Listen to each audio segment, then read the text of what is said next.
Welcome back, everybody, to the latest episode of the EFL Magazine Business Podcast. This is Season 3, Episode 1, and today's guest is Mark Pemberton from Studycat. Mark has been pioneering in EdTech for the past 15 years. Mark founded Studycat with his co-founder Matteo Solares, and together they have grown the business to a global success with 14 million downloads in over 100 countries, teaching English, Spanish, Chinese, French, and German. I had a great chat with Mark, some great takeaways from this podcast, and I hope you enjoy it. Hey everyone, buckle up for a new episode of the EFL Magazine Business Podcast, the one and only podcast made to help you launch your business or take your existing business to a level of success you could never have imagined.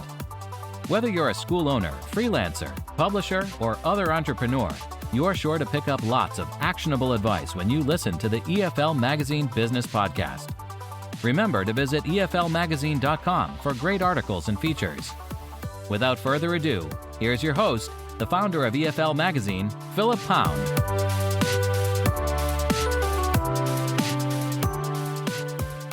So welcome back, everybody, to the latest episode of the EFL Magazine Business Podcast. I don't know when we'll be listening to this one. Maybe early in the new year. I think we'll maybe take a break over the Christmas period, but you would have known that because you're already in the future. So today it's my great pleasure to introduce to you Mark Pemberton. And Mark is the co-founder and co-CEO of Studycat. That's Studycat, cat with a small c.com.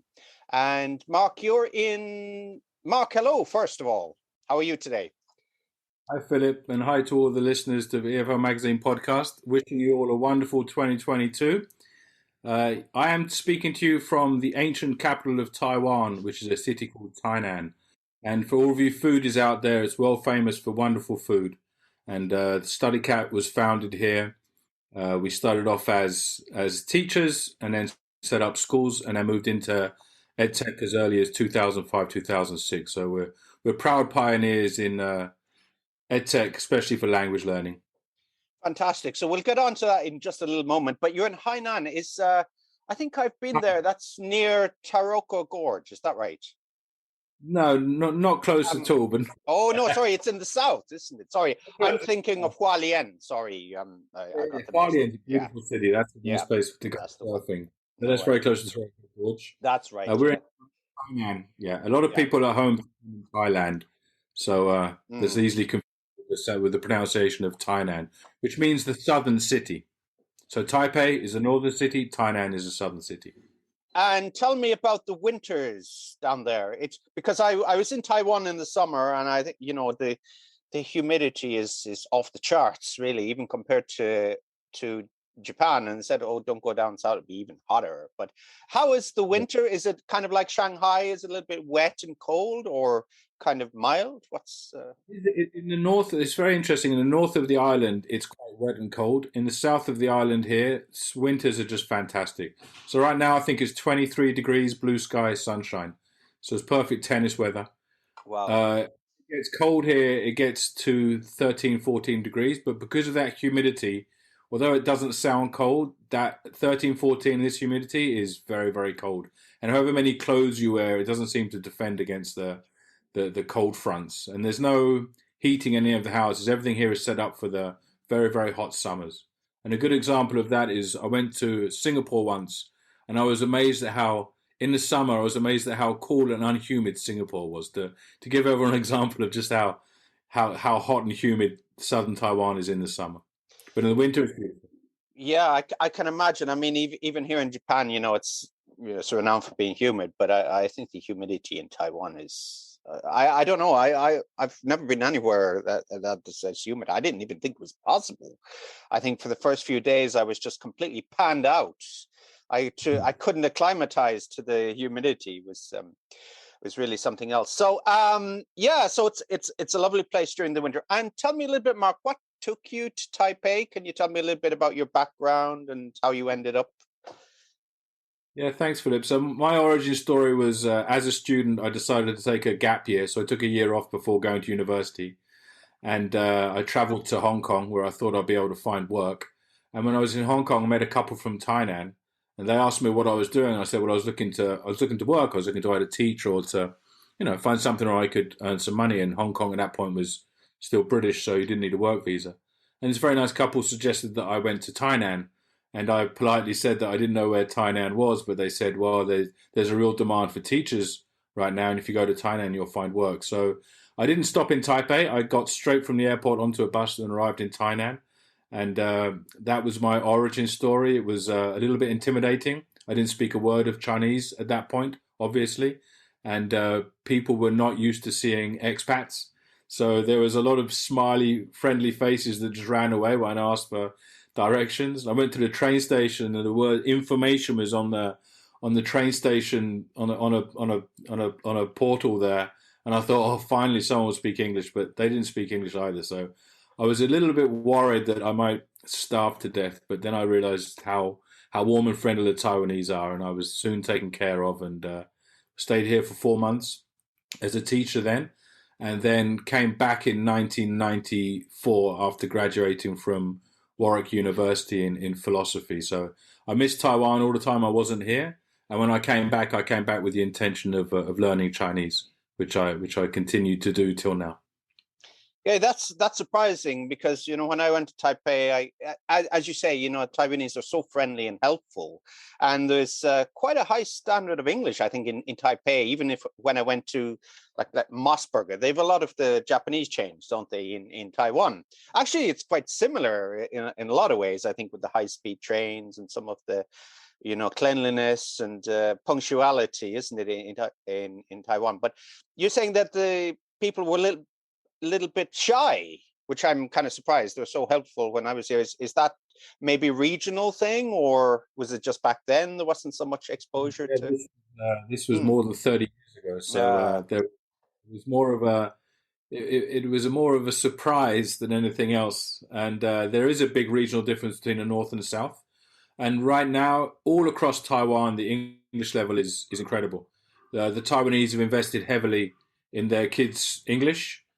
I'd say that for the most part, they've probably been somewhat let down by the standards of English teaching here over the years, even though there have been some major brands. They haven't really focused on the learning outcomes. It's one of those, get the people in, make it look good, but don't worry about the learning outcomes inside the classroom. But then the connection with Taiwan and Japan is very, very strong. As most of your listeners will know, Taiwan was occupied by Japan from 1895 to 1945.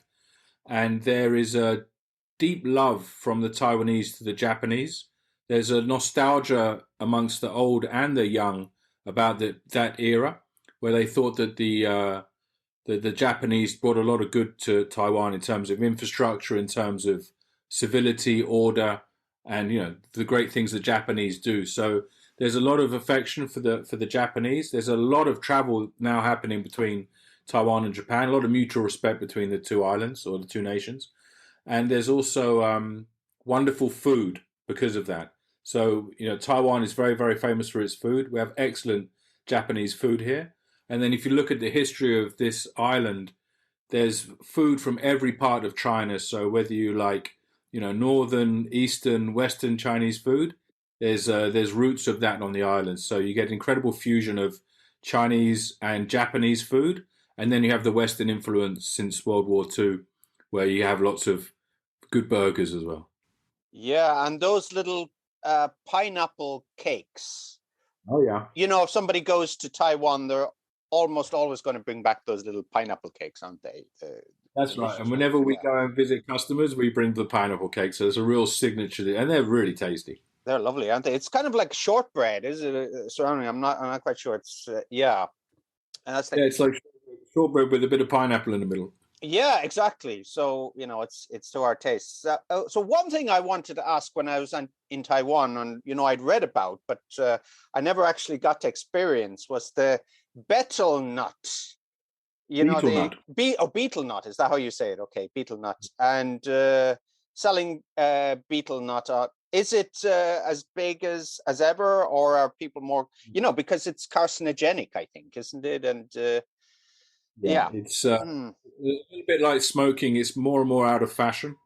It used to be especially down here in the south, they used to have. It was famous for Beetle Nuts selling and kiosks, and the truck drivers would stop and buy their Beetle Nut, and it would be very common. So when I first arrived, I thought, man, the traffic here is crazy. There's blood all over the streets, and it was actually people chewing Binglang, Beetle Nut, and then I opened the taxi door, they spit, and they closed the door again. So very dangerous, and led red spots all over the street. But I was happy to know it wasn't blood; it was beetle nut juice.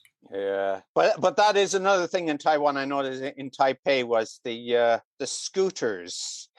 Yes. And I did see an accident. I mean, I don't know how I didn't see more. I think there must be, I don't know how many accidents every day, but it's.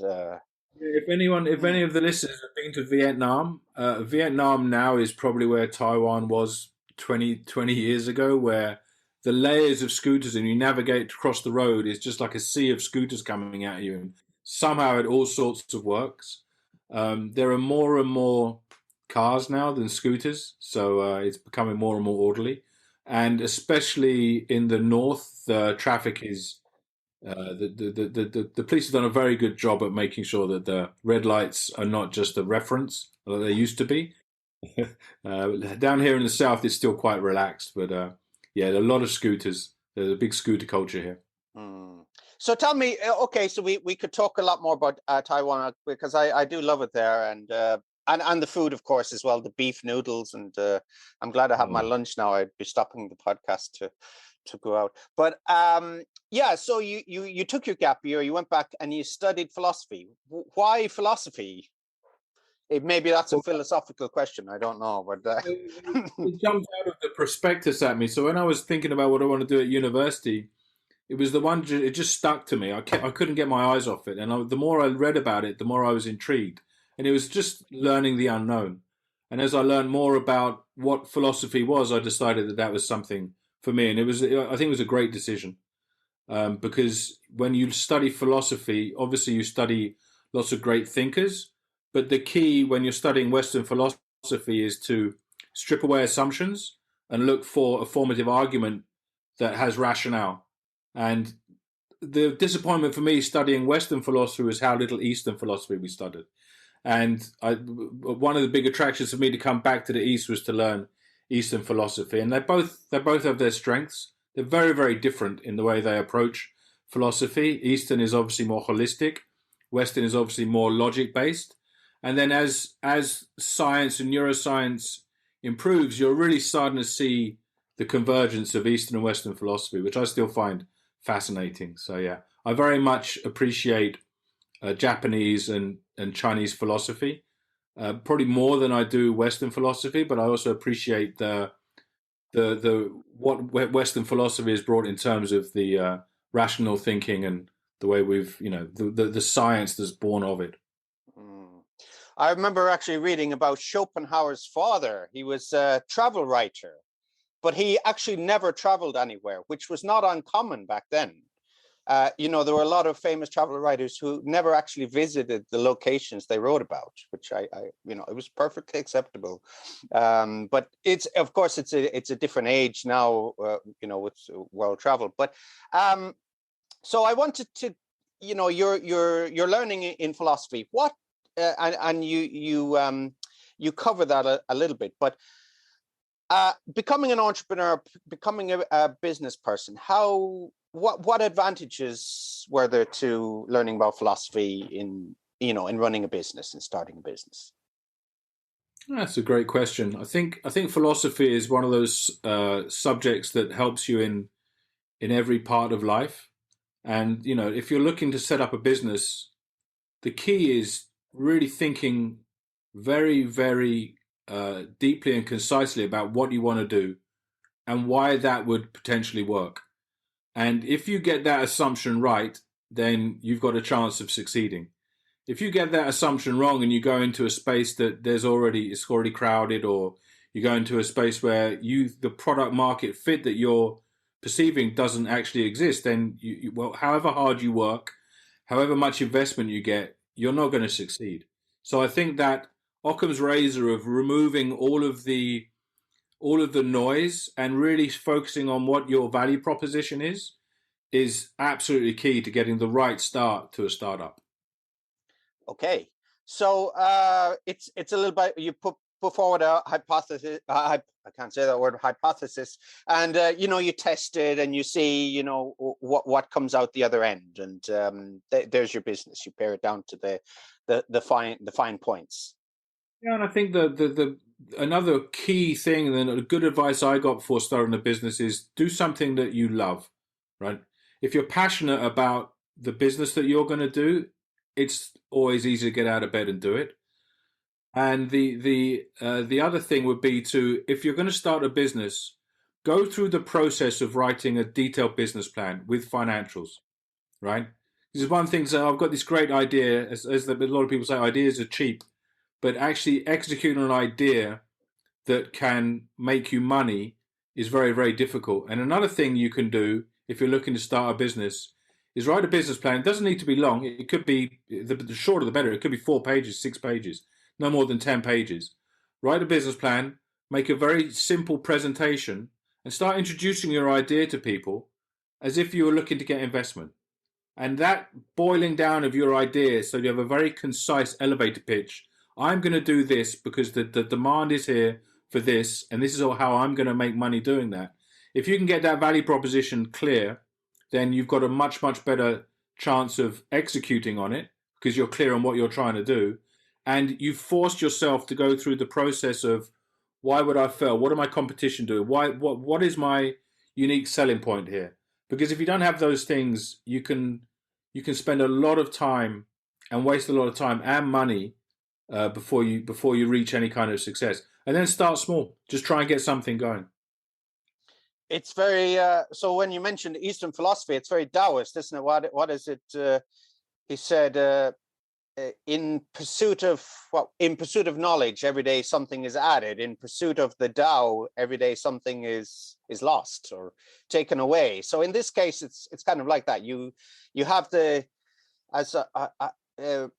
character in Rambo. He said, he was talking about molding John Rambo into this killing machine, and he says, you start with a block of granite or a block of marble, and you chisel away, and then soon you have the perfect, the perfect form. So it's a little bit like that. It's start with the rough, the raw, and then just chisel it down and see what excess you can take away, or what you could be blindsided by in future, and get feedback from people. Absolutely. Yeah. Spend more time at the beginning thinking. Spend more time in that process of grinding down, the block of granite till you get a perfect form, a Plato form, if you like. Work on that, and then once you can articulate that very clearly, it's almost worth going and looking for investment, because that's where you're going to get your idea validated. And the other way to do it is to not do any of that and just start doing something that you like. And if you're solving a problem in your local market, or a short-term problem, and it works, there's a very good prospect that will scale, and you can go and solve that problem on a larger scale through technology or through other things, which is what Studycat did. So we had the vision that digital education was going to change the way that languages were learned. We started in a classroom that went to a school, that went to the internet, that went into the app stores, and now we're selling products in over 100 countries. And it's humbling, but it's starting small, and we didn't require a lot of investment because we were making money and we were optimizing and we were building on the money that we were making.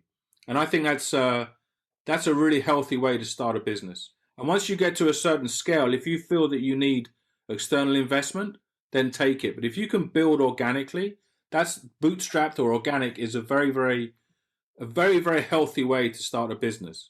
If you are lucky enough to get investment straight away, it can often lead to a lot of wastage, where you just like, okay, well, I've got $1 million and I've got this great idea. I don't have a team. I don't have a product. And you just start hiring, and you start operating, and you start advertising, but your product wasn't optimized yet.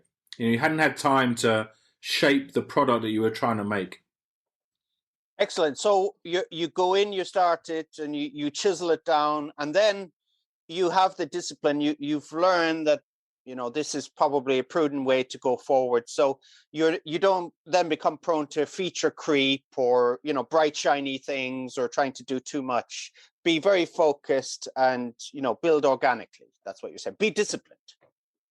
Absolutely. And being broke is a very good way to be disciplined, because you're very, very careful with anything to do with budget or money. You've got you're bootstrapped. It's the definition of being bootstrapped. You're having to be very, very strategic about every penny you spend. Yeah, I think I can't remember. Was it Dumas maybe said it, or maybe it wasn't? But he said, "There's life teaches you two lessons. One of the lesson is no money in your pocket." So, so tell me, starting out about financing and having little money, and you look at competitors there and they have backing. Of course, there's there's the what we say, the green-eyed monster. Sometimes we think, oh, I could do so much more if I had more money. So having little money, what advantages? You touched on a little bit about the advantages. So what else does it teach you? Like bootstrapping, about running a company from then on. There's so much to learn when you set up a business, especially if you want to scale a business. I mean, for me, there was the learning curve around governance and the learning curve around equity, and a holding company, and then issuing shares, and then shareholders agreements, and then shareholders rights. Oh my God. I mean, that is a degree in itself. So you need to surround yourself with people that you trust and that have already walked this road. So I've been extremely fortunate to have had incredible mentors from the very, very early days when we were running a very simple balance sheet, which is a school, to where we are now, where we're talking to, VCs, we're talking to some of the top VCs in the world, and we're talking about, raising millions of dollars. I'm at a level where I'm comfortable in that space, but it's taken an awful long time to be comfortable in that area if you don't have a background in business or in governance, which very few entrepreneurs do. Yeah, you can't do it all. I think we should have maybe paid more attention in business studies class in school, and they were teaching us all this, weren't they? But there you go. So, okay, let's get on to Studycat. We'll talk a little bit more about entrepreneurship, I'm sure, a little bit later. But Studycat, where did the idea come from? How did you start? And just take me through that. Thank you. So, and I'll probably talk for about an hour. So you just tell me when to stop, because this is my favorite subject. It started from a very simple. The notion here was that children were very, very bright. The parents were very, very keen for them to learn. They were willing to pay money, but none of the Taiwanese kids here that were learning English were happy to speak. And I think it's similar across Asia. So rote learning English through grammar tests, and an absolute fear and a dislike of English. And my starting point was, I want children to like English, and I want them to feel confident speaking English. That was the very simple starting point. So when we set up our school, it was funny enough, we set up the school in 1999, but we were teaching 21st century skills. We were teaching about... So when you say school, sorry for breaking in there, Mark. When you say school, did you have a bricks and mortar school first, or how did that work? Bricks and mortar. Yeah. I was from 94 to 99. I was working at Sesame Street, which was a big international chain here in Tainan. I had the fortune of being very well trained by their teams. It was run by the ladder company back then, and it was a lot of game-based training. So it was game-based education and gaming. So I went through their training and really, really enjoyed gamifying the classroom, and really enjoyed having fun with the kids, and had a knack for it. I enjoyed, I'm a big kid myself. I still haven't grown up, so I enjoyed being with the kids, really enjoyed teaching, and really enjoyed playing the referee, where you're just playing games all the time, and very, very active classrooms. So our brand is active learning, because we've carried that active learning from our classrooms into our software, into our games, and then into our apps. And it's about active learning is minds-on learning. You're not watching video. You're not watching a teacher speak. You go to language schools today, and teachers are just talking 80% of the time. That is not how language learning should work. It needs to be interactive, where you're playing, you're speaking, you're inspiring the children to speak. So we really focused on this active language learning and active classrooms, and we got great results. So we had children, and we pushed children, we challenged them. We didn't say, I was told a child can learn 4 vocabulary in an hour. That's nonsense. Who sets that? An adult can maybe learn 4 vocabulary. A child can go at 10, 15 an hour if you've got them in the right mindset and they're having fun. So it was all about game-based learning, fun learning, and we got amazing results. But we didn't want to build a bricks and mortar franchise empire. We maybe could have, but we wanted to make it all digital, because then we realized we wouldn't be stuck in the location of just Tainan or just Taiwan or just Taiwan and China. So a lot of companies that started when we started went on to build big franchise businesses. So it may have been a mistake that we didn't just build out a school franchise, but the vision was always to do EdTech. And right now we touch millions of children's lives every day, and they're having fun. And we do what we call pull education. That means the children are wanting to learn. They're asking to get the iPad. They're asking for permission to learn. And that is the thing that makes me most proud, that we're inspiring children and enabling them to learn by themselves. They want to learn. And my learning from the classroom was that children really want to learn. They're inquisitive by nature. And if you just give them the format and let them do it by themselves, they will do it. And I think that's amazing. And I think that's the power of EdTech. So tell me about starting off. What was your first app, or where did you start and where did you scale from there? What did you add? Well, our first app was called, and is our flagship product, is Fun English. So, and it's a very, very popular product in Japan. And Fun English, we put it into the App Store in 2010. So we've just done our first, early 2011. So we're 10 years in the App Store. And I think we were the first language learning app to go into the App Store. And the key was that we started, as soon as we could, we started localizing it. So I think the first language you could localize in the App Store was Spanish, and then Japanese.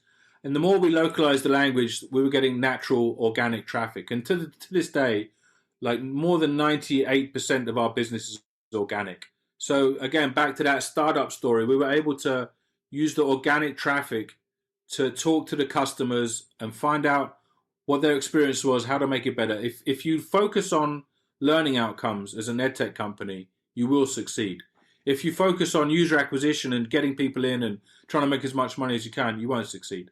The only reason Studycat is still here is very humble beginnings and a real focus on users, learner journeys, and learning outcomes, and making sure that the parents could see that. And again, this was transferable from our schools into tech.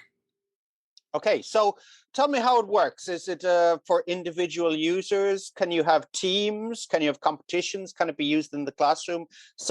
Complement lessons? Tell me. Thank you. So right now, so Studycat probably quite uniquely is both a to-consumer company and we're both B2C and B2B. That means we have a direct-to-consumer division and we have a direct-to-schools division. Our direct-to-consumer division is our core. So even though we started off as a bricks-and-mortar school, when we went into the App Store, we were targeting parents downloading apps and giving it to their kids to learn. And we're very proud to have had over 14 million downloads at this point. And that is parents looking for language learning. I had an email from someone yesterday, Philip, from a Japanese mum who's raising bilingual kids in Canada, and she was thanking us for Fun French because she couldn't work out how to get their kids to learn French, but they absolutely love Fun French. So we first launched Fun in English, then we launched Fun Spanish, Fun French, Fun Chinese, and Fun German. So we have 5 languages direct to consumer in the app stores, both Apple and Google.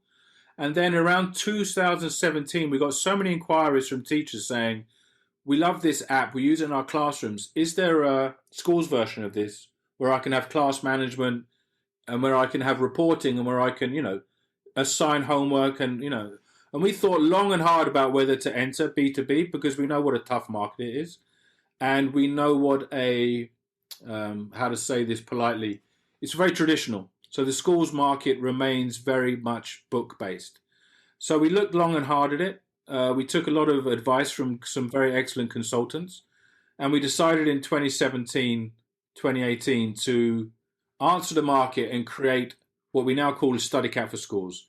And Studycat for Schools is only for English learners, so it would be used in schools in Vietnam, China previously, Japan, Taiwan. We're in Greece.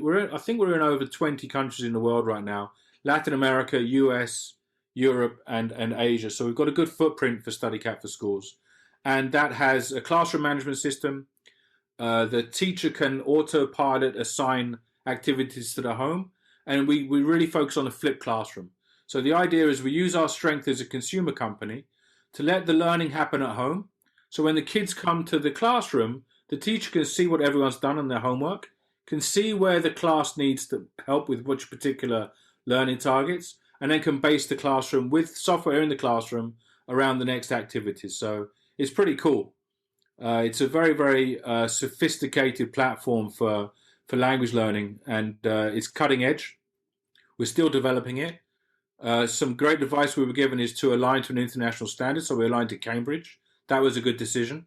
We're seeing governments like Thailand, like Vietnam, a lot of governments around the world, in Europe as well, I think Poland, I think Greece, are using Cambridge as the Ministry of Education Young Learners Alignment. And that means that Studycat can bring this product with an international standard into major private companies, for example, VUS in Vietnam or Hamilton House in Greece. We can bring into these major private school chains with the scope and sequence aligned to an international standard, making adoption much, much easier. Okay, so you started out B2C. You knew the market. It was just, you already had a bricks and mortar school and worked in one. You knew what the parents wanted and what the kids needed. And then you said, go to the B2B market. It's a little bit, it's difficult to penetrate, especially in Asia, as you say, with, textbooks and up until maybe 2-3 years ago, the same here in Japan. It was very much paper based. Is same in Taiwan? I very much so. Yeah, very much. It surprises me how traditional markets in Taiwan and Japan are, because when I think about Japan, I think, well, that's one of the most high tech societies in the world. They must have robots teaching by now, but they don't even have Wi-Fi in a lot of the. Well, at least 2-3 years ago, there wasn't Wi-Fi in a lot of the classrooms in Taiwan, and a lot of the time the MOEs, they focus on the hardware. So okay, let's bring in a smart screen. Let's put smart screens everywhere, but they never focus on the software or the blended learning that the teacher can actually use at the front of the class. So you've got YouTube being broadcast at the front of the class rather than blended structured learning where you're utilizing the technology both at home and at school. So we talk a lot about connected learning as a brand. Connected learning for us is making sure that homes and schools are connected and that parents and teachers are connected as well. And if that data flow is going, then the child has got the best possible conditions for learning, because mum knows what's going on, mum and dad know what's going on, the teacher knows what's going on, and the kid's motivated and learning by themselves with the support of the home and the school. And I think people that can crack that really get the best learning outcomes, especially for young learners. So what we haven't spoken about yet, Philip, is that Studycat is very, very focused on preschool and early childhood education. So we focus on our strength is 3 to 8 year olds. Okay, and it sounds as if the pressure has been taken off the teacher a lot as well. So maybe not so much marking as it's a flipped classroom and it's ongoing process. And then if there's measurability and there's visibility from the teachers, they know what's been done. They are part of the process. This is perfectly said, and I mean we're teachers, and at my heart I'm a teacher, so we always thought about the teacher. First you think about the learner, then you think about the teacher and the parent. Whether the parent or the teacher first, it doesn't matter. They're both key stakeholders in this process. But if you focus on the learner and the learning outcomes, then you enable the teacher to actually teach. Right? I used to stand in the humidity of Taiwan without air conditioners, shouting apple, pen, book. That's exhausting and it's not productive time. If the kids arrive at the classroom with the vocabulary, then you're doing the interaction with like, can you pass me the pen? Does Emily have the pencil? Why don't you give Emily the pencil? And you just start playing games using the language. And the reporting system is real time reporting to the parents what's happened in the classroom on a personal level, how their kid is doing. So the teacher doesn't have to do the marking. It's enabling teachers to be more creative, have better use of their time, and enjoy teaching more. And ironically, there's a vanguard of teachers that are embracing EdTech. There's another cohort of teachers that think EdTech is coming to take their lunch or their job, and it never will, right? There will always need to be teachers. Technology will never remove teachers from classrooms. It will empower them and enable them to be better teachers by doing a lot of the heavy lifting of the vocabulary and the sentence and the song learning, that they can come in and really enjoy the classroom time. So it's a matter of time, but it's moving very, very slowly. The pandemic has accelerated it, but EdTech has just got so much potential. It's incredible. Yeah, you're quite optimistic about the future of teaching, because I've had a number of people in this space say to me, I'm not sure on this podcast, privately, they say basically teaching is moribund, and we'll all be everything would be replaced by AI in 20 years. So you disagree with that? I completely disagree with that. It won't happen. Okay. It will. Technology will save teachers time, and it will give them more time to have more fun with their students. But the notion that AI will take over and robots will teach, it will come, and it will be amazing, and it will help. And the promise of AI is adaptive learning and personalized learning, and that's something that behind the scenes we're working really hard on. That is super exciting. The notion that one shoe fits all in education is crazy.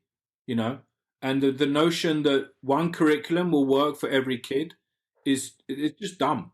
And the fact that we can now say, okay, well, this kid is going to learn a personalized journey at their own pace in a comfort zone. That's the way it should be. So that's the promise of AI, and that's the promise of technology. And teachers worrying about not having a job in the future, there are not enough teachers, and there will not be enough teachers. So enjoy your job. You're doing the most important job in the world, which is teaching the next generation, and don't worry about not having a job. There will be there. Okay, so I'm talking today to Mark Pemberton from Studycat.com. He's the CEO and co-founder of Studycat. So, Mark, I want to move on to the big C. Go for it. COVID. Okay, so what's happened? So the impact of the pandemic on your business, on EdTech in general. I mean, this could be a podcast on its own, I'm sure, but can you give me a little bit about what you've learned or what's happening? I think, and we're at the stage now with COVID, so for anyone listening in the future, we're now at the Omicron phase of COVID, and you're seeing people are just getting really, really exhausted by all of this now. So, it's a terrible thing that's happened, and it's getting very, very, it's really starting to disrupt people's mindset, and people are exhausted with it, and there's a lot of increasing amount of mental health issues. I think that's impacted children terribly. I think, again, but connecting to the point we just said about there not needing to be teachers, the interactivity between classmates and teachers, and especially for preschoolers, this is damaging a whole generation with the school closures and the inability for children to be locked in homes. I'm in Taiwan, where we have almost had no lockdowns. We've been very, very fortunate. And I know that Japan has had states of emergency, but I can only imagine, as a parent of two young children, I can only imagine what it's been like for parents and kids all over the world. So it's just a horrible thing to have happened to everybody. Now, there's a silver lining to everything. It has completely shaken the status quo in education across the board. And it's forced technology into the classroom and into administrators' minds. And I think, as an EdTech professional, thank God that happened, because that acceleration of convergence of technology coming into classrooms and teachers being forced to embrace it, they've realized that there are many, many positive things about EdTech. And the other thing that's happened on a bigger picture scale is that the space has become very, very attractive for investment. This space traditionally has not attracted venture capital. It's been in the dark waters of investment. People are not interested in it. It wasn't scalable when the early pioneers couldn't get investment. There was no exits. So there's been very, very little support from MOEs. There's been very little support from the publishing players. There's been very little support from the investment community. And that has, in the last 2 years, has changed a lot. So the pandemic has been a boost for EdTech in many, many ways. And that the money coming in now, there are companies listing, there are companies exiting. Busu was the last big news that came out 2 weeks ago, bought by Chegg. Wonderful news for EdTech companies, and a wonderful startup story where they worked really, really hard. They focused on learner outcomes, and they got 10 times their revenue in 2021. So you're seeing these comets are flying almost every day. You're seeing investment coming in. So the industry's been completely shaken up, and that's a very positive thing. Our personal story with COVID, we could see as lockdowns happened, our data was showing incredible spikes in downloads as parents around the world knew that their kids had to be on devices. Do you remember when we used to talk about screen time? Yes. 2018, 2019, it was, how much screen time is right? I don't want my kid to be doing more than 20 minutes of screen time. Well, the pandemic changed that, and everyone was looking for productive screen time. So we saw our downloads spiking as countries went into lockdown.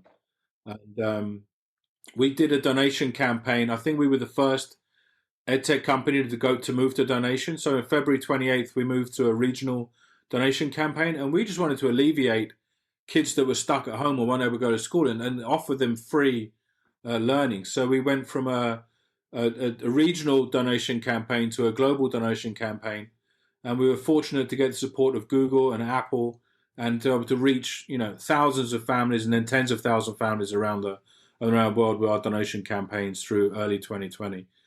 But yeah, so a lot has happened in EdTech because of the pandemic. So I learned just a few weeks ago and never realized it, but I'm sure a lot of the listeners will know more than me. But there's so many old iPads given away each year, isn't there, into maybe more developing countries, and a lot of people can't afford actually apps, or they can't access the payment gateways. But so what you're saying is these people, these families in developing countries, they were able to benefit from Studycat. Absolutely.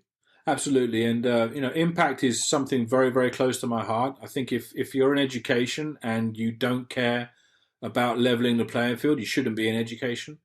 So we're very proud to support a wonderful charity in Cambodia called the Indochina Starfish Foundation. That's the ISF. Please check it out. It's one of those charities where every single dollar that goes to that charity ends up going to a kid for their education, or feeding that kid, or feeding that kid's family.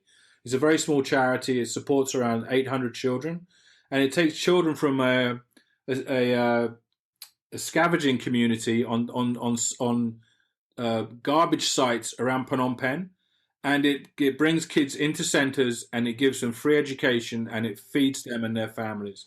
And it's what they do is incredible, and it's very, very touching. And I have a dream that EdTech, there is a triangle here that could make a huge difference to the kind of families that you're talking about there, which is that if the hardware companies can work with software companies like us, that can work with major charities, Studycat will give accounts to anybody that needs them. If there was hardware in the kid's hand, and then there was a charity that could distribute that, we're talking to Bill Gates, we're talking to Warren Buffett, these big charities. There's a triangle here where EdTech software going into devices, going into the hands of kids in rural India or rural Venezuela or wherever, those kids that want to learn will learn, and EdTech can donate that at no cost to itself. And I just think that's why aren't we doing that? Why are EdTech companies not working with the higher K companies, working with the charities to be getting education into the world? We know that's what makes the big difference, right? So it's something that's very close to our hearts. And any listeners out there, if you need accounts, contact us, and we can sort out accounts for old iPads or new iPads. Any charities out there that are looking for assistance, we're always ready to help. We're very small. There's not a lot we can do, but we can offer accounts, we can offer training, and we can offer setup. And what's the best way to contact you or one of your team about this? Please visit studycat.com, and on studycat.com we've got the hello and the help support. So just contact us, and we will reach out to you very, very quickly and see how we can support. And we'll also put Indochina Starfish, a link to that in the show notes as well. That sounds like a fantastic charity. And each dollar goes to the person. So you're not paying for the CEO's first class travel to the Maldives or anything like that, which I have which I don't like. But we'll move on a little bit. So we talked about your background and Studycat as well, and where you've come from. So I want to talk a little bit more about you as an entrepreneur. So tell me about your typical day. Are you one of these people get at 4 a.m. and have your ice bath, like I had Dave Sperling a few weeks ago, which I've yet to try but want to, or so tell me what's your routine, how you work more efficiently. So for some people it's difficult, or multitasking does not exist. So should you work in blocks of time? Should you eat the frog in the morning? Like do all the difficult stuff and get the big wins out of the way, or what's worked for you? So what works for me is having a very philosophical mindset about the job and about the work, because running a startup and scaling a company as we have recently from say 15, 20 staff to 35 staff there is always more to do. It's never ending, and it can be very crushing. So I'm a keen student of neuroscience. So I look at neuroscience protocols for how you stay healthy and in a good mental state where you can keep going, where you keep motivated and you can keep going.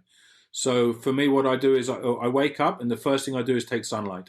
So I wake up around 6:30, and for half an hour I go upstairs on my roof and I take the morning light and I do some simple yoga and meditation. So I get myself set for the day, and this is what I'm going to try and achieve today. And then I start work. And I normally start work around 8:30, and that might either be morning calls or just setting the agenda for the day and seeing what needs to be done. And then I tend to work. I don't do breakfast. I just do coffee until around 12:30. So that's a very productive. That morning session is very productive for me. And then I take lunch around 12:31, and then I have the afternoon session. And a lot of our team is in the UK.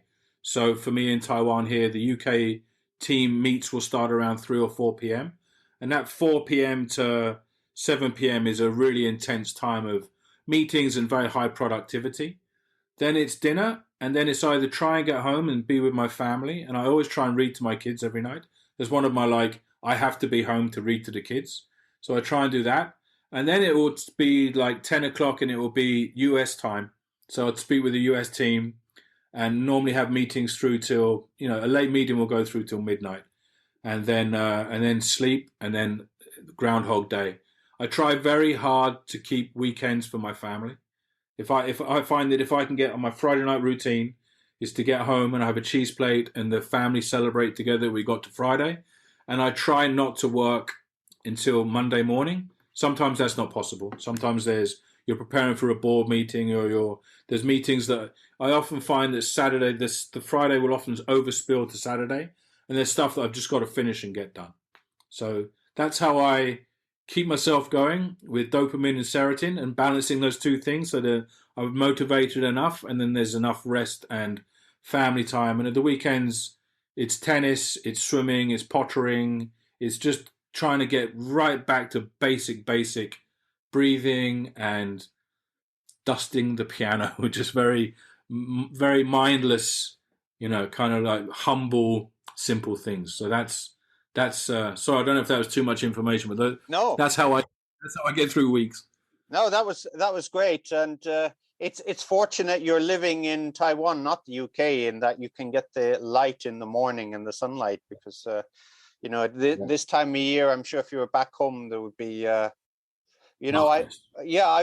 was back home, I think a couple of years ago. It's the first time I was back in the winter. I'd forgotten for like 10 years that it doesn't get light till maybe 9 a.m., 8:45, 9 a.m. sometimes. I was like, oh yeah, I forgot it was like dark in the morning in winter. So tell me about scaling. So you just mentioned there about 15 to 35 people. Yeah. Tell me about that. Hectic, stressful, and for me, my personal journey there was a lot of the people that I brought on as we scaled. So as investment came in, as we scaled the company, a lot of the people were from my network. So so you can end up with 15, 16 key relationships that are revolving around you. And that ends up with a really long day, especially when you've got a distributed team. So you have to speak to the US, and then you've got someone in California, you've got someone in New York, you've got people in Europe, you've got people in Japan, you've got people in China, you've got people in Thailand. And as a founder and a CEO, if people are on your journey, they're with you on your journey, you have to make sure that they're okay, and you have to make sure that you're giving them enough of your time.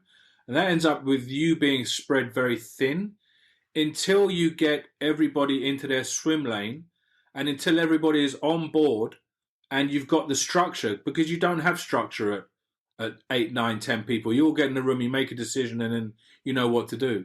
As you scale and you're suddenly spending a lot more money and more money is coming in, there are all these operational parts of the company that you have to make sure are running properly.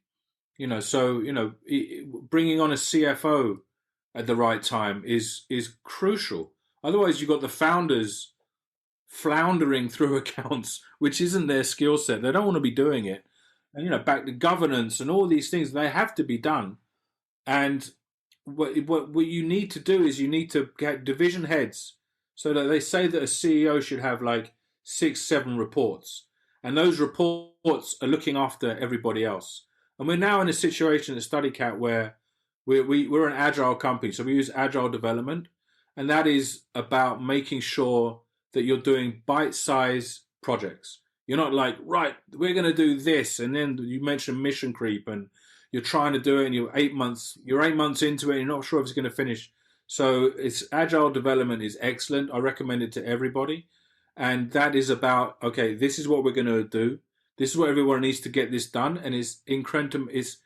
It's small changes, right? Where you're just making steps forward and you're doing it in bite-sized chunks, and that has made a huge difference. So we had agile in our development software team. We then moved that into our design team, and now we have agile working across the entire establishment, and it's fantastic because everything's in tickets, everything's organized, and everyone knows which way the boat is going. And you don't get mission creep, and you don't get issues where I don't know what they're doing, or they don't know what I'm doing. It's very much a case of like, it's very well organized, and the boat is moving forward, and people know what they're doing. And then my job becomes much, much easier.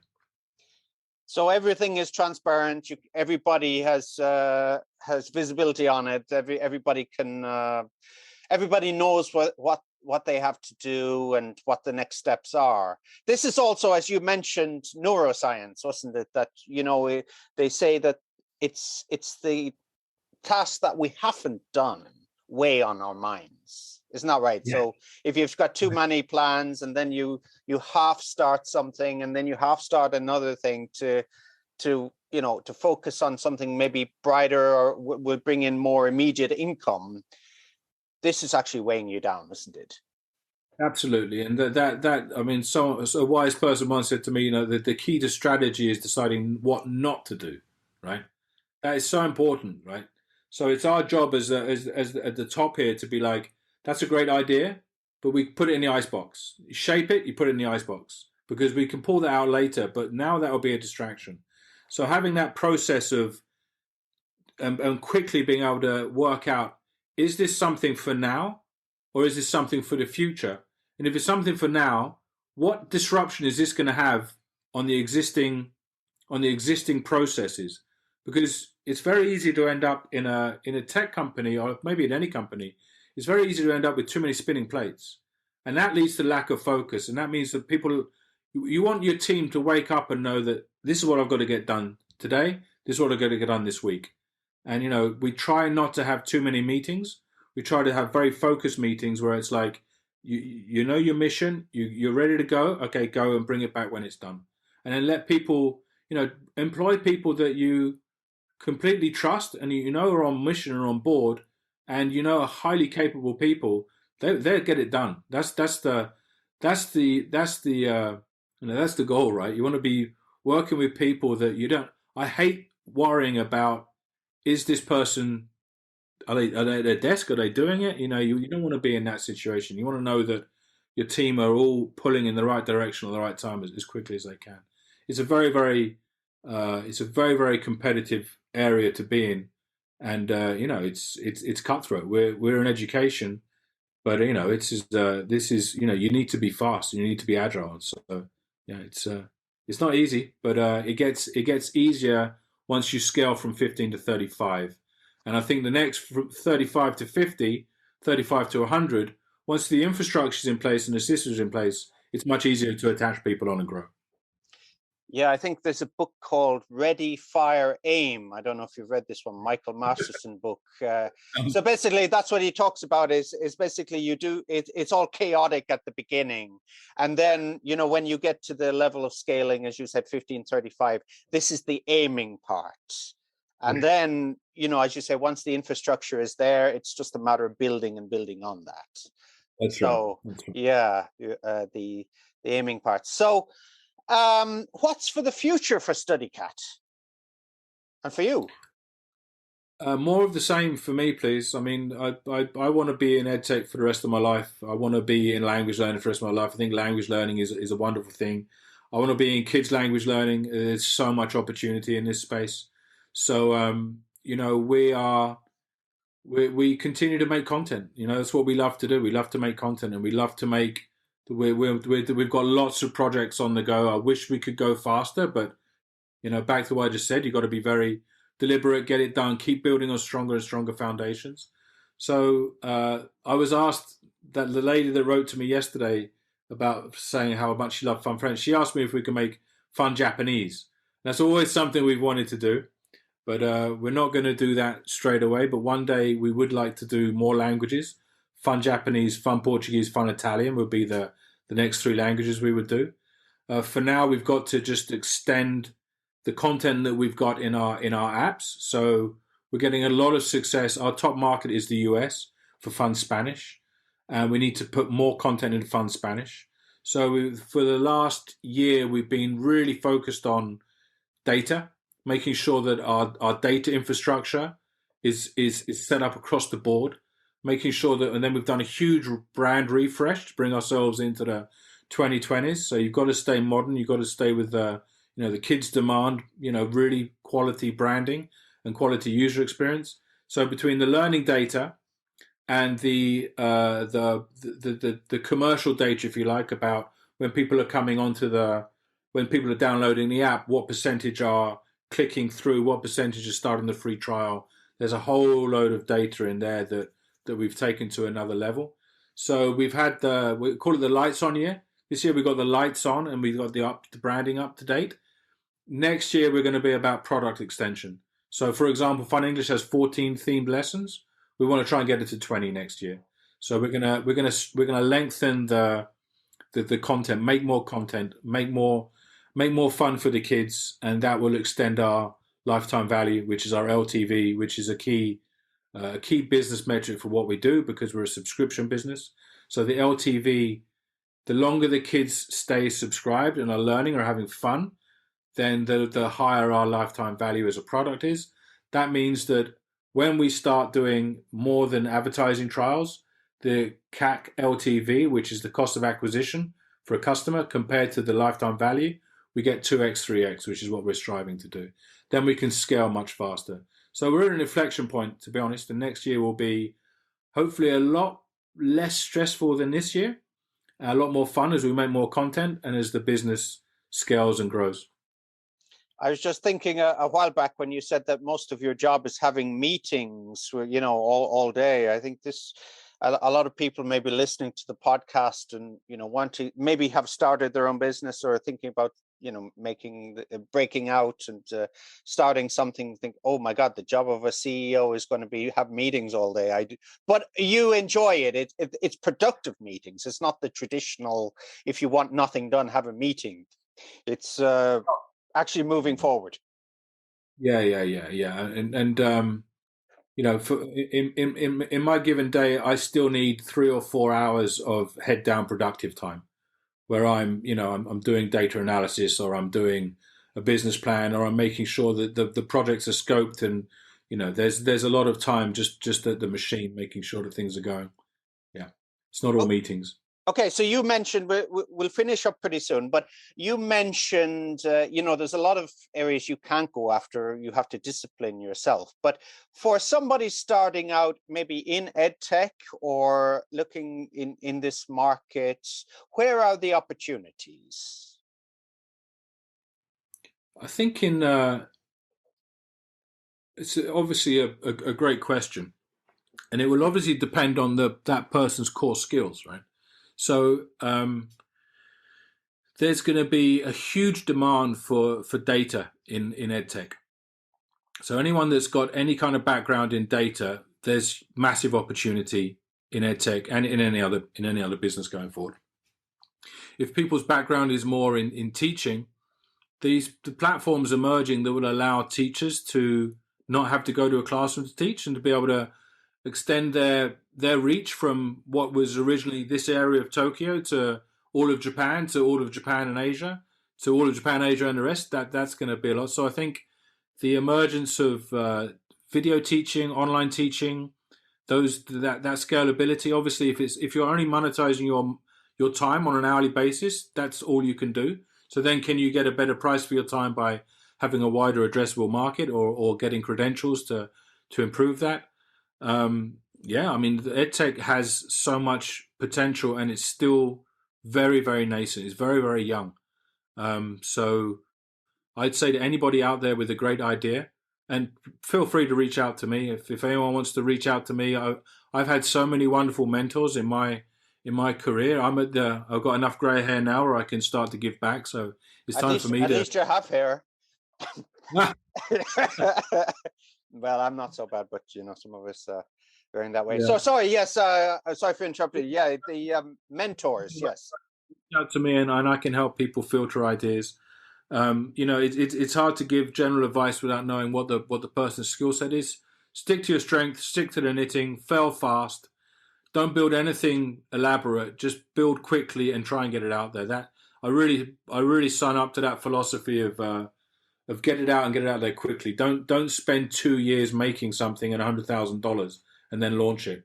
That is not the way to develop. Be agile, be quick, get something out there and get users on it.